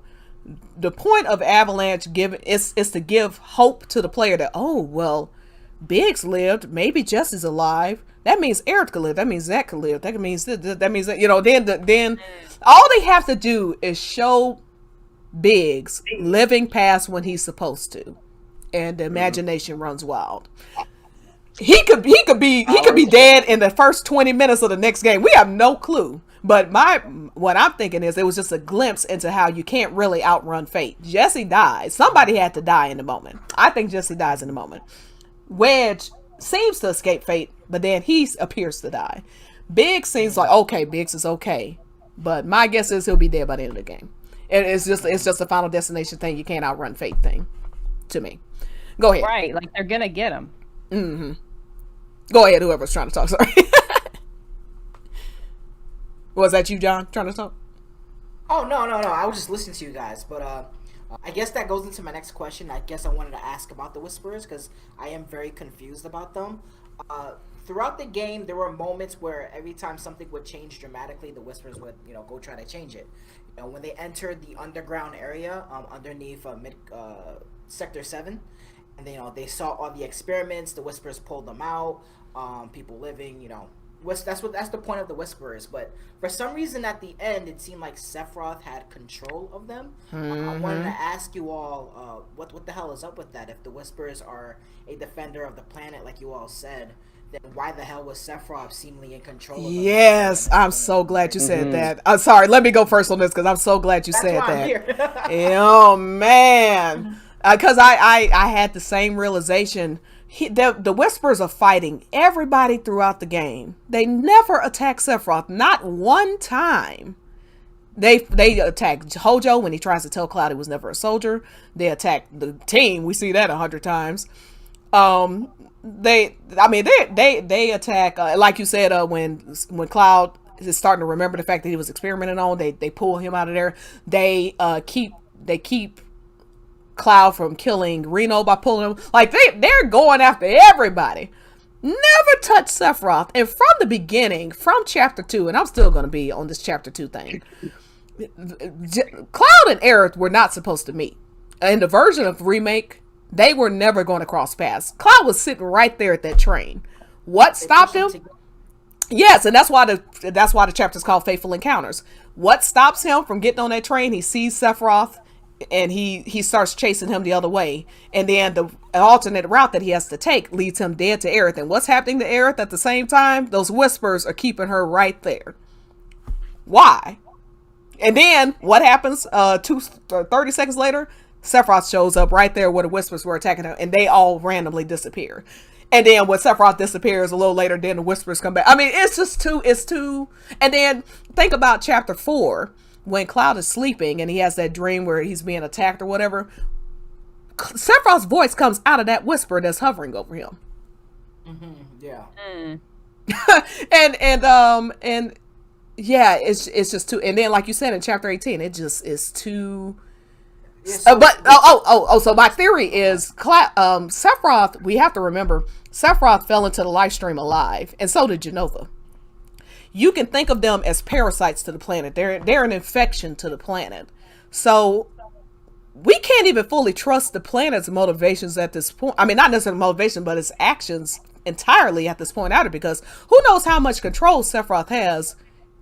Again, either with its, like the Whispers, like we said, whether it's just parts of it, it depends on how infectious the infection has gotten. He's been in that live stream for 5 years. You know what I mean? And somebody even, one more thing, and they even tied this, the whole language of flowers. It's very possible that part of the reason why she can't, she's having trouble speaking to the planet. Well, Sephiroth's been in the live stream for 5 years. Very well could be connected. Okay. You good. Just don't turn off the Discord. Just yeah. Okay. I think that the theory of Sephiroth, somehow being involved with the Whispers and controlling them is a good one, because in the Ultimania Plus, I think it basically confirms that the 3 Whispers that you fight, the small ones with weapons, are Loz, Kadaj, and Yazoo. So it's like, those are the Sephiroth clones, or the pieces of Sephiroth. So it's like, why are they Whispers? Yo, that's a good point. They do confirm that. What she's talking about, John, is that in chapter 18, when you have those 3 harbingers of fate, that like red, it's like lightning, whatever, lightning, fire, and whatever. And they do confirm it, and they even confirm that one of them will only attack Tifa. You know how Laz in the famous scene that Tifa's in when she has to fight in the church with Laz. There's this move that he does that he only does that one Whisper only does to Tifa. So to Tifa. Wow, crazy! I didn't know that. I mean, I know that like they're supposed to be representing the Advent children, and that they create Bahamut, and Bahamut shows up at the end or something like that. Man, I didn't put that together either. Yeah, that's a great point too. Yeah. At first, I've always thought that they represented Cloud, Tifa, and Barrett. But besides like what those Whisperers used, like gun, sword, and punching, that's all it really is. I think they're definitely the Advent children. I've always been confused about, I never read the book, so. Yeah, it just came out in English in December. So, there's a reason you haven't read it. It hadn't been out that long.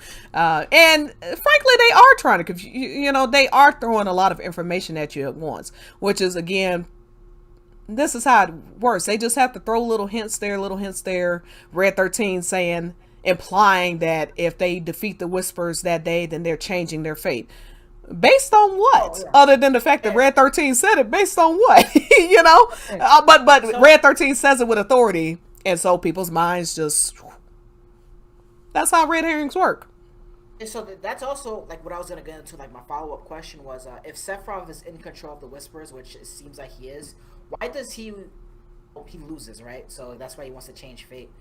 But, I feel like he'd be doing a much better job if he's in control of the Whisperers and he's trying to, win at the end of the day.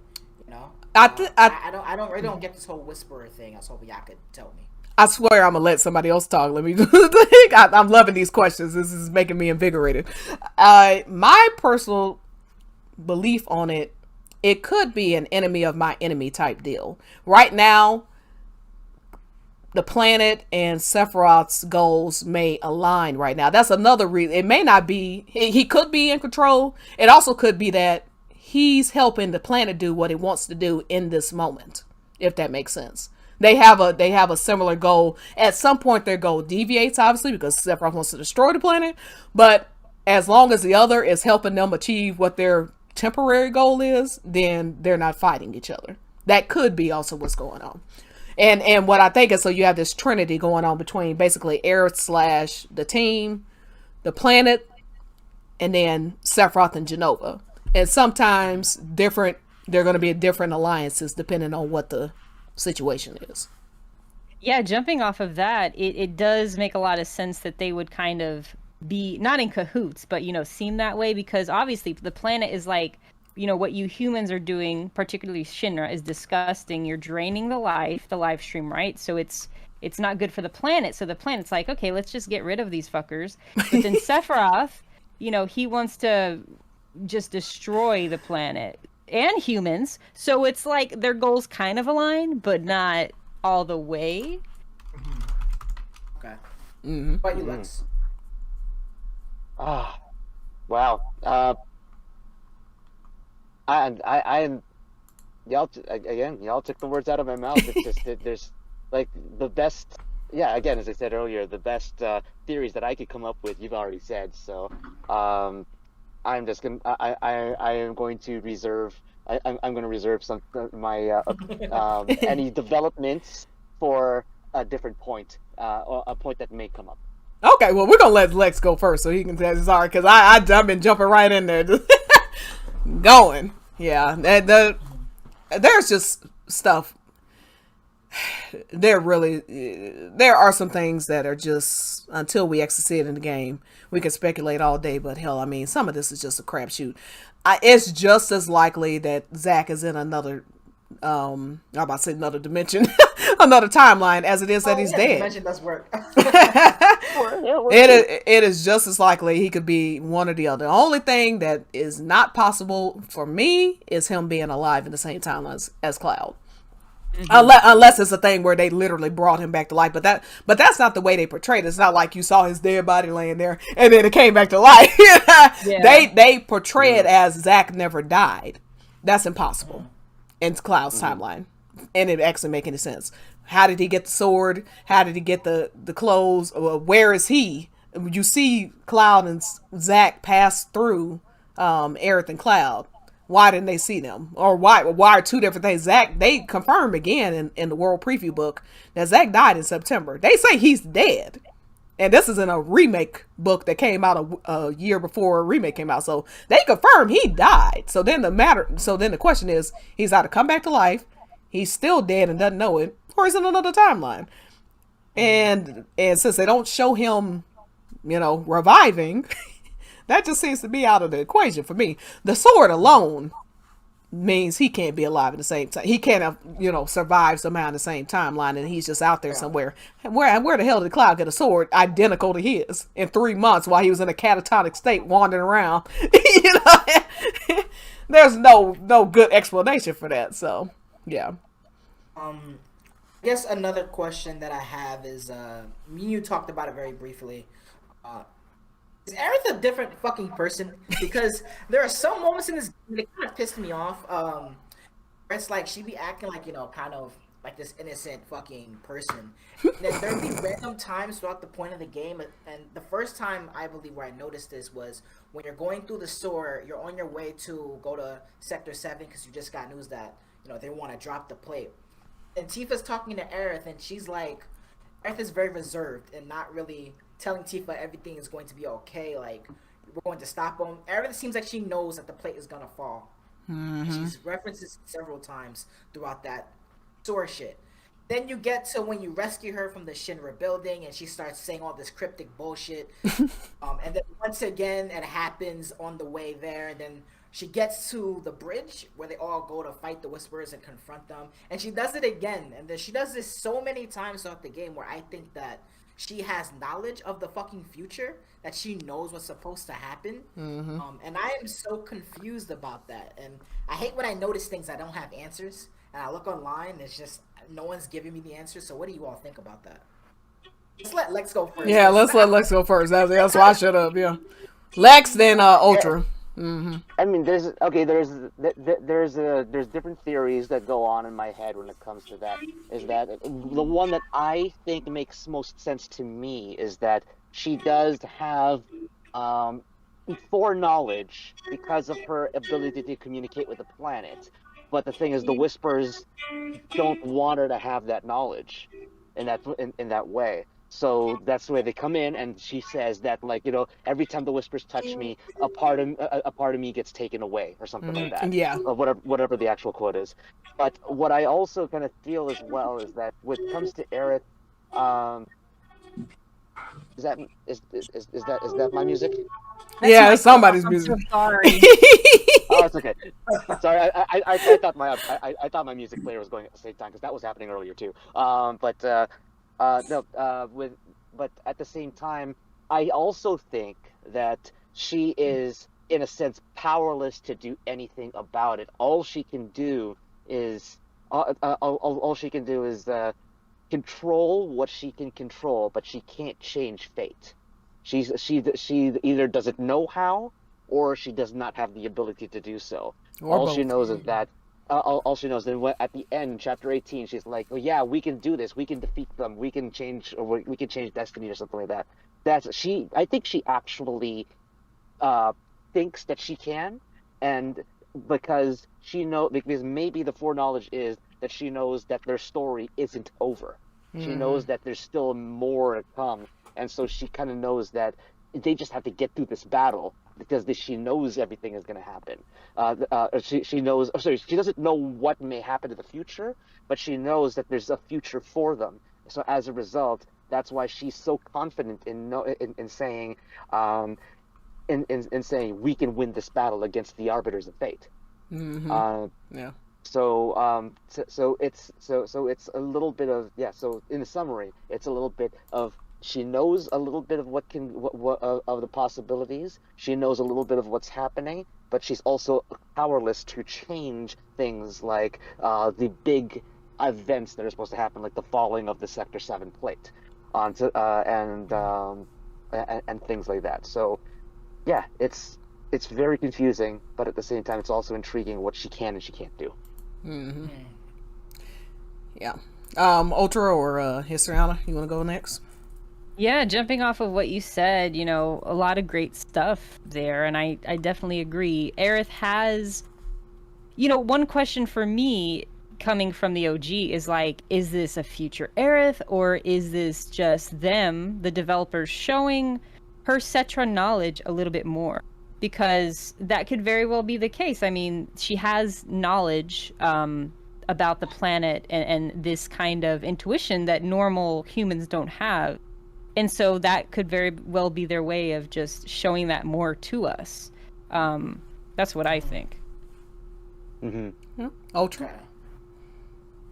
I think a lot of this could end up actually tying up to her death, where she's with the party, and at some point throughout the future games, she looks at them and tells them that she needs to go die, so that they're actually able to save the planet and defeat Sephiroth. So she'll run off, and the party will try and stop her, possibly go save her, but then it'll be too late. Yeah. Okay. I just found that so strange how she just has like knowledge of like everything, but just can't flat out say it. Right? Even when times Tifa's like, "What are you not telling us?" She just kind of like shakes her off and looks off in the distance. I'm like screaming, "Fucking say it!" You know? Say it! That's also another trope when it comes to time travel. And I don't think there's a time travel thing going on, personally speaking, but that's also a trope that they use, that you go back to the past, you can't tell your past self about what's going to happen to you. You shouldn't be able to Dragon Ball Z, your past self, because you could cause a paradox of some sort and, like, rip the fabric of the universe. I mean, like, sometimes it's subverted, like in Star Trek when old Spock meets young Spock in the 2009 movie. Yeah. And it's just like, oh, you know what? It's like, you told him the whole paradox thing. It's like, yeah, lied a little bit, Yeah. My thoughts on which of, all of our thoughts have evolved since we first played the game. My personal thoughts on it in this moment is, I think Cloud is a glimpse into somebody who is a glimpse into what's going on with Earth. He sees Sector 7 falling in chapter 3. He just doesn't know he just doesn't know what he's looking at. I think the difference is, once, because she is a Cetra, she is more in tune with the planet, which means she's more in tune with the life stream. The life stream seems to be a timeless being. It's just it's a collection of memories and people, and souls and stuff like that. And it's like how people theorize about life after death, that there is no such thing as time. So all these things are weaving together. Right. So she's getting pieces here, pieces there, and it's probably just like how Cloud, when he's with Aerith, he's seeing these flashes of the future. It may be when she's around, like when she first meets Cloud, because she generally doesn't seem to know who he is, and then she notices the sword, she starts following him, and she might start getting information on him and people in his life, and then through that she's getting other visions, like related to Sector 7, etc., etc. So Aerith has some idea what's going on, and she's getting more information than Cloud. Plus, she has the knowledge, like for instance, with the sword being a merc, whatever. She also has the extra knowledge of knowing Zack and remembering Zack. Cloud does not have that. So, like with the, so she immediately knows something is up. The fact that he's carrying Zack's sword. But anyway, I'm going into another topic. But yeah, so I think she's getting glimpses, and she's trying to put them together as best as she can. But she's still finding herself to be too late to stop stuff like Sector 7's collapse. Because so far, she hasn't stopped anything, They think they've stopped, or they think they've at least been able to help change their fate by defeating the Whispers. But she even says, when Cloud looks at her at the end and he's like, what's going on? She's like, I don't know. And I'm willing to bet that she's gotten, just like Cloud has gotten flashes of her death, she's probably gotten flashes of her death. And she's trying to figure out how to change it, but she doesn't know when or where it's going to happen. She just she likely knows it's going to be Sephiroth. Just the way that she talks to Sephiroth, the way that that whole interaction that they had in chapter 18 was so, like, yeah, he's the bad guy, but she know him. Like, cryptic. Yeah, English. They were like having a showdown, like a mental showdown with each other right in that moment. You know what I mean? I do agree with Lex. I do agree with Ultra. That I think eventually she'll realize that she has to die, that she has to die, and this journey will kill her. As far as there being more than one Aerith, though, I will say the live stream scene. The resolution scene. Have you seen her resolution scene in chapter 14 with Cloud? Mm-hmm. Where she says that you can't fall in love with me, stuff, blah blah blah. Yeah. Well, Toriyama says that she's talking to Cloud, but the words are for her. And you can tell her demeanor is okay. So Toriyama says, I actually have it. I'll read it to you verbatim. I got it right here. So in the I guess it's in the Ultimania Plus, which is coming out in December. They do Q&As throughout it. So they do the voice script where, like, for instance, the resolution scenes, they put what they actually said. They put the sort of the background of what's going on in these characters' minds, etc., explaining more about the scene. This is the interview he does about Aerith's scene. What was the questioner asked, what was the intention behind Aerith's line, but whatever happens, you can't fall in love with me, and even if you think you have, it's not real. Toriyama, who's one of the developers, says, since Aerith herself is imprisoned in the Shinra building at this time, the one who appears before Cloud is the Aerith closest to her future memories. So they're saying that the one that comes to him in that moment is of a different consciousness. It's not the same Aerith trapped in Shinra Tower. Mm-hmm. And then it says, who appeared due to some kind of consciousness affecting the live stream. So they're saying this is an Aerith in the live stream, which likely means it's a dead Aerith, you know, but that's my interpretation. Anyway, I think she is honestly expressing her request. And although it's a request to Cloud, I think she's also saying it to herself. Also, her words of request may contain thoughts that are not truly in her heart. So she's convincing herself not to fall in love with Cloud. It's clear that she's already come to the realization, the whole thing that even if you think you have, is not real.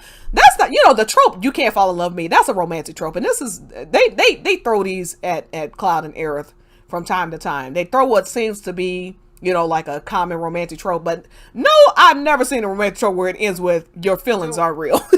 Okay. She's talking about his identity crisis. So this is a question for all of you, since you all know the lore better than me. Mm-hmm. So does the live stream carry memories? Yes. Yes. Okay, so Aerith's future memory self went back to talk to Cloud in this moment? Is that what it seems like? Is she somehow used the live stream to project herself to Cloud, like project a version of herself to Cloud in that moment, probably trying to send a message or whatever her intention was. We don't know, because you know, they haven't made clear what was going on in her mind when she did it, or whatever may have happened. And you can actually tell it's a different Aerith, because one, when Cloud says, "I'm coming to save you," she's like, "If that's what you want." In fact, in the Japanese, she said, "I'm frustrated, but I'm glad." And throughout the exchange, they say like Cloud is confused like 5 times. He don't know what the hell she's talking about. I mean, in his mind, he's known this woman half a day, and then she's talking about don't fall in love with me. He's like, what the hell are you talking about? And in fact, he says in the Japanese, he says this is very one-sided. He's confused by the conversation, and then he just goes with, you know, he's like, I'm coming to save you. Now, if this is a guy you're falling for, and you're trapped at Shinra Tower with Hojo, possibly gonna get tortured and killed, I would be excited if somebody come save me. But you look at her demeanor, and it's just so defeated almost in the resolution scene. So Cloud rejected Aerith's future memories. Well, I think what's going on is if this indeed is the Aerith closest to the future memories, she knows what's happened at least up until her death. She knows that Cloud attacks her in Temple of the Ancients, and that he's having all these like psychotic moments. She knows the Gold Saucer date dialogue where she realizes that Cloud has confused himself with Zack, and she's confused him with Zack, and that she's looking for. She says, "I'm searching for you. I'm searching for the real you." She knows that Cloud is having an identity episode. So between that and her feelings for Zack, what I think is going on is she's kind of warning Cloud about her. And I made a whole video about this, about my theory on it. But essentially, she's warning Cloud about not being confused by Remake Aerith, is what I call her. Livestream Aerith, Remake Aerith. Being confused by Remake Aerith's intentions, or even being fooled that maybe there's something going on that really isn't. Stuff like that. Like, it's all an illusion. I mean, even the fact that she comes to him in a dream, it's all illusionary. You see what I'm saying? Like, they give you these visual and cinematic cues. Just the fact that when he talks to Tifa, when he talks to Barrett, he's awake. When Aerith comes to him, it's in a dream, and it's just, and he doesn't even know if it's real. He says, "Is this a dream?" You know, he's like, "Is this real?" There's all this, and then he's seeing like the souls leaving Sector 7, something that he shouldn't even be able to see, but he's able to see because it's a dream. There's all this, yeah. And she foreshadows her death in the same scene, by the way. She says everybody, she sees the souls, starts praying, says everybody dies eventually. I mean, that's a direct reference to her death. So anyway, what I'm praying pose. Yeah, and last thing I'll say is the reason it's also pretty clear that it's not the same Aerith, or at least of the same consciousness, because when they come to Shinra Tower, when she sees them come in the room, she's excited. She jumps to her feet. She's like, "Oh, y'all came to save me!" Like, you know, she's surprised. She doesn't know if they're coming or not. The Aerith in the resolution scene knows that Cloud is coming to save her. You see what I'm saying? Like, so she wouldn't be surprised. She'd be happy, but she wouldn't be like, "Oh, wow, y'all are here." Anyway. about the rest of you? Do you all think that like it's a different Aerith, or like what Andrea just explained?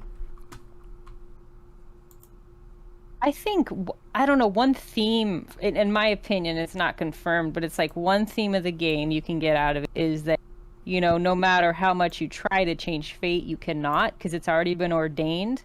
And then number two, going into that, it's like the planet and the live stream itself, kind of what Stygian was getting at with the timelines.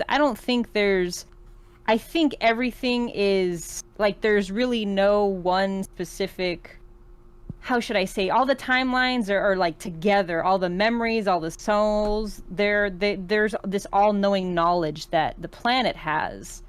And so, Aerith is able to tap into that and tap into, I don't know, different versions of herself that occur within the same flow of life. It's kind of a interesting concept to grasp, but I think that's where they're going with this. If that makes any sense. Not necessarily there's a future and there's a past, but a concurrent flow of time. Yeah.